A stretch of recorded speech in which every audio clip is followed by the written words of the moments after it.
Great to be talking to you at PsyTech 2020. I'm David Nutt. I'm a psychiatrist at Imperial College London, and I've been working in the field of psychedelic research now for over 15 years. And the point I'm going to make to you today is that we could be a lot further along if we had sensible policies relating to research with psychedelic drugs. And this is something that my charity, Drug Science, is championing. And so that's why this talk is badged as a drug science talk. I should just tell you that I do have some potential conflicts of interest. I chair the scientific advisory boards for Compass Pathways, who are developing Psilocybin therapy for resistant depression, and a company called Awaken, which is in the process of setting up psychedelic clinics and psychedelic training in the UK. And I'm also a scientific advisor for PsyChed Wellness, which is a company that is in the process of trying to develop Amanita muscaris as a form of psychedelic therapy. Over the last 2 decades, I've come to the conclusion that current drug policies, which are based on criminalizing users, are fundamentally flawed for 6 different reasons. And today I've only got time to talk about 2 of them, the ones illustrated here in red. The first is that there's a tremendous bias in relation to what drugs are controlled. And there is no relationship between the harm of a drug and its control under the UN conventions or almost any national control. And that's dishonest and it's immoral. And that's the problem with working with psychedelics. It's controlled more stringently than drugs like alcohol or tobacco. And the consequence of this irrational control and the fact that psychedelics are put in the most severely restrained category or class or scheduling means that there's a tremendous burden on treatment and research. And this has led to almost disappearance of research with these compounds since they were put into the UN conventions, mostly in 1971. In 2010, my charity published this report on the harms of drugs showing that psychedelics, down on the right-hand corner, LSD and magic mushrooms, are amongst the least harmful drugs in the UK, in contrast to drugs on the other end of the scale, like alcohol, heroin, crack cocaine, which are very much more harmful. And yet alcohol is legal, and drugs like psilocybin and LSD are put in the same category, Schedule 1 Class A in Britain, as crack cocaine and crystal meth, which really makes no sense when you see their great difference in their comparative harms. And this correlation graph of the position of the drug in terms of the score of harms along the bottom x-axis and the classification in the UK Misuse of Drugs Act, unclassified, like illegal, Class C, Class B, and it shows that psychedelics cluster down here as Class A drugs, even though they are amongst the least harmful of all the drugs, the 20 drugs that we assessed. And subsequently, we've done similar kinds of multi-criteria decision analysis using European experts and using Australian experts, 2 separate studies, and they've all come to the same conclusion, that psychedelics are wrongly attributed as being harmful, when in reality, they have very low levels of harm. And as a result of that, if we go to the red bar here, there's virtually nowhere in the world are psychedelics allowed as a medicine. Certainly synthetic psychedelics are still banned by, I think, over 227 countries that sign up to the UN conventions. There are some notable exceptions which are developing, and very pleasing it is that some of the Latin American countries are now accepting ayahuasca, a natural combination of plant products which produces DMT. And also in the Netherlands, the magic mushroom truffle, the underground part of the magic mushroom, was kept legal. But apart from that, most of the rest of the world denies the safety of these drugs and keeps them under the most stringent forms of control. And that control has been extraordinarily deleterious to research. So what you see here is a graph of the number of publications each year in the blue line for LSD and in the red line for psilocybin, which is the active ingredient of magic mushrooms. And you can see the emergence of LSD in about 1953 led to a massive upsurge of research. LSD was seen as the great revolution in terms of therapeutic treatment for psychiatric disorders and as a major tool for opening up our understanding of the brain. The US government funded over 130 separate studies in the first 15 years in which it was available. But then it was banned. And since the ban, after a couple of years where people published their previous research, publications have virtually disappeared. And for psilocybin, which was a medicine here in the 1960s, for 2 years when there was no publication at all. And this, of course, was the purpose of the ban. The idea was that you ban these drugs, people would stop using them, which they didn't, of course, recreationally, but you stopped scientists working with them, so you could never prove they were harmless. So it became a self-justifying decision. And of course, added to it was the fact that if you tried to research on these drugs, governments would say, no, they're too dangerous. Look, they're Schedule I drugs under the UN conventions. They're far too dangerous to work with. So from this point on, there's not been a single grant given to anyone, as far as I know, in the world to study, by any government to study LSD, and precious few, just a couple here now, to study psilocybin. So there's an atrocious impact on research, which is extraordinarily unfortunate because up till that point, there was an enormous amount of positive reports, particularly on the use of LSD. You see here, it was made available by Sandoz, the company that Hoffman worked for, who discovered it. It was made available as a medicine delicate, and it was used by hundreds of psychiatrists across the world who were given it for free by Sandoz because they wanted to find out whether it was useful as a tool for therapy and as a research tool. 1,000 clinical papers were published, 40,000 patients were engaged. There were 40 books, 6 international conferences. And after the drug was banned in 1971, Masters and Houston pulled together an overview of all the reports. And they came up with the conclusion that all this work showed overwhelmingly positive results, with LSD being a safe and effective treatment. And perhaps the most interesting group of studies were those that were done using LSD, 1 or 2 doses, as part of abstinence-based therapy for people with alcoholism. And these are the results. A few years ago, 2 Norwegians, Krebs and Johansen, went back and analyzed the raw data using modern meta-analytical approaches. And they showed that the effect size of LSD in alcoholism is about 1. And that's at least twice that of any other treatment for alcoholism since. And I've estimated that in the 50 years since the LSD was banned, probably around about 100 million people worldwide have died prematurely from alcohol dependence. And if LSD had helped just 10% of them, that would be 10 million lives saved. But it's been illegal and no one's used it. And that is an enormous lost opportunity, particularly as the banning doesn't appear to have had any influence whatsoever on recreational use.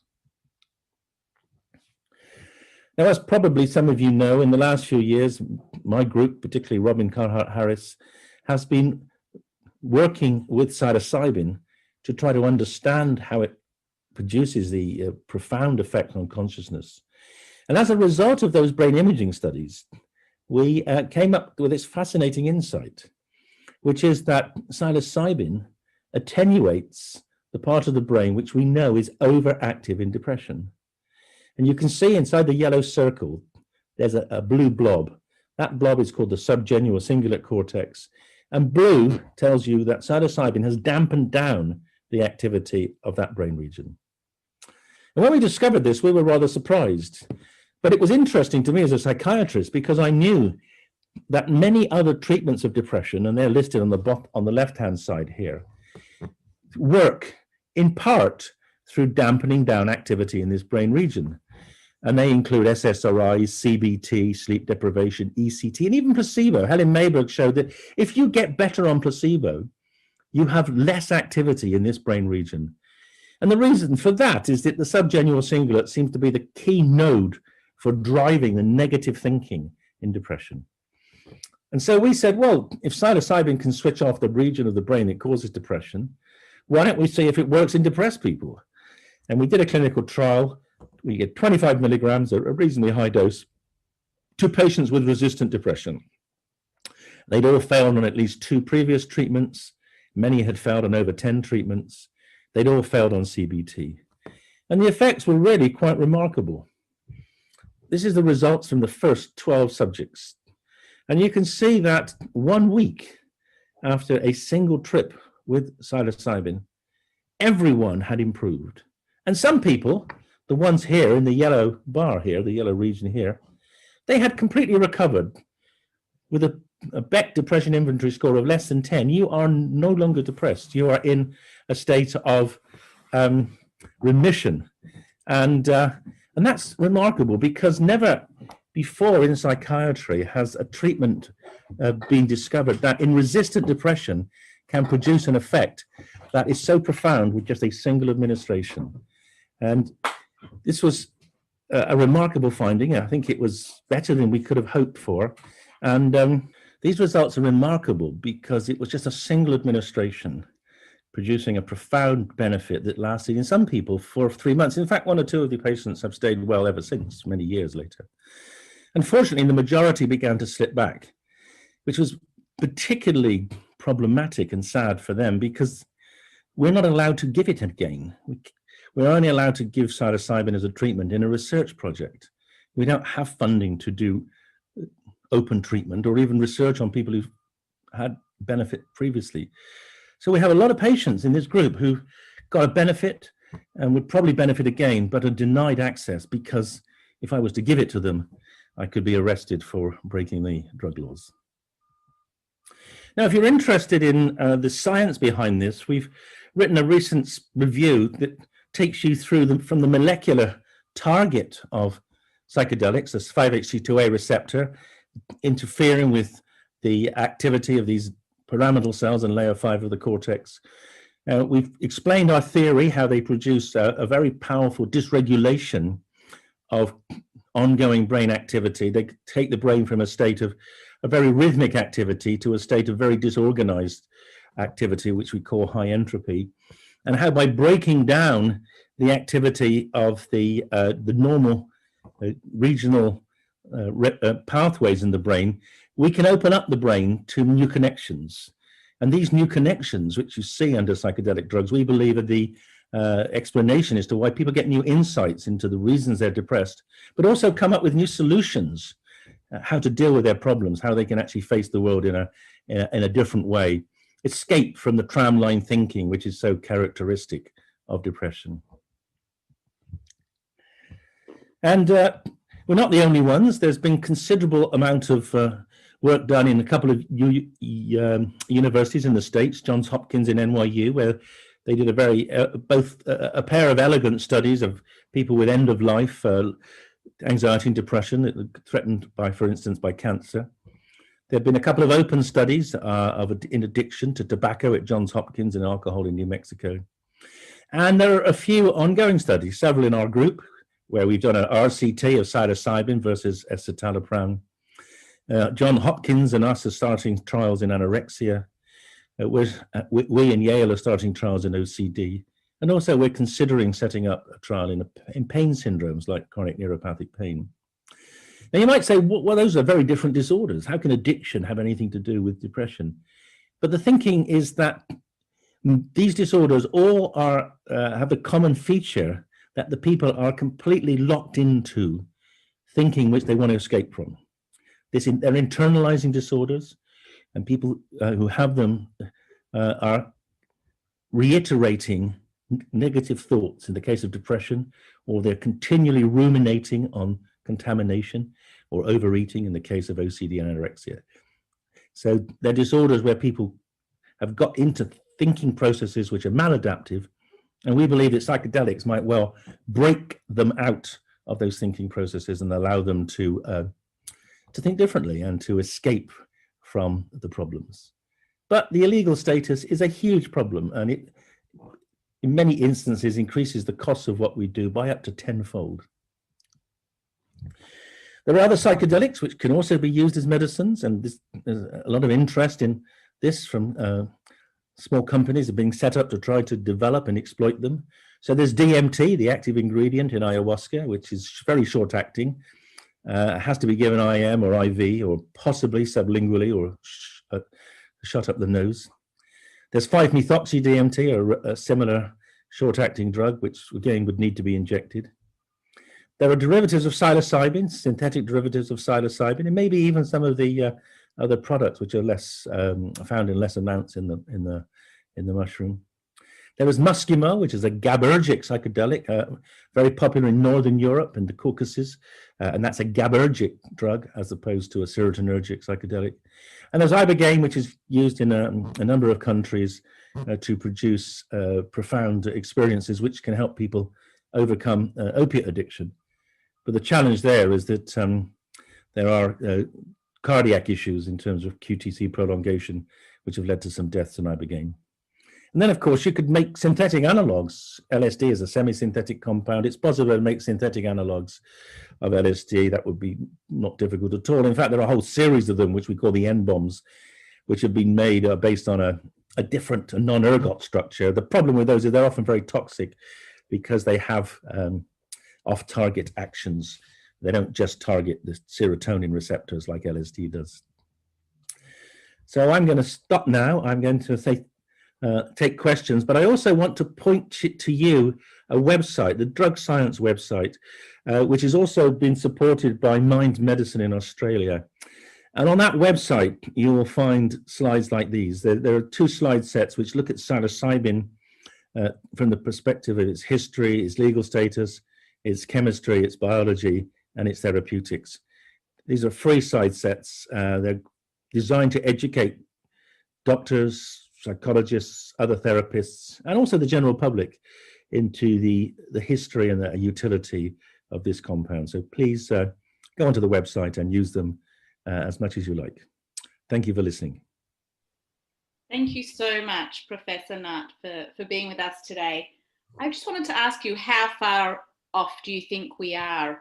There's a lot of stuff going on in the news. People are more aware of it. How far off are we for change?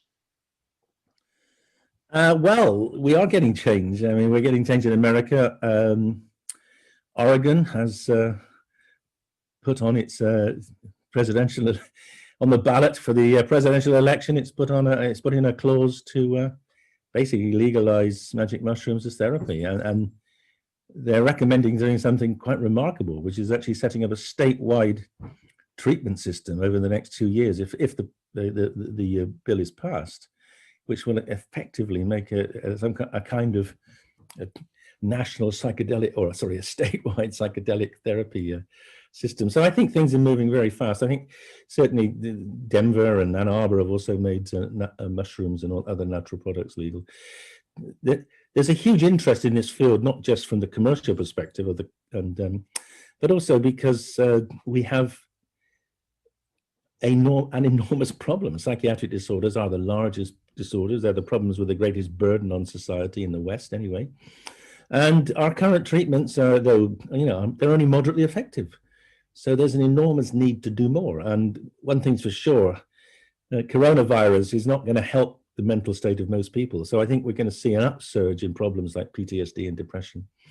And psychedelics could well be a useful addition to the current therapy we have.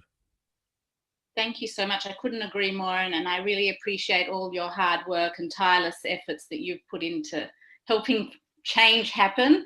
I know that I couldn't agree more in terms of the state we're in now. And it's affecting more than just people with treatment resistance. It's just everyday people that are just not coping. And that potential for helping is, it's frustrating, and I hope it goes quickly. It won't. I'm pretty pessimistic, to be honest.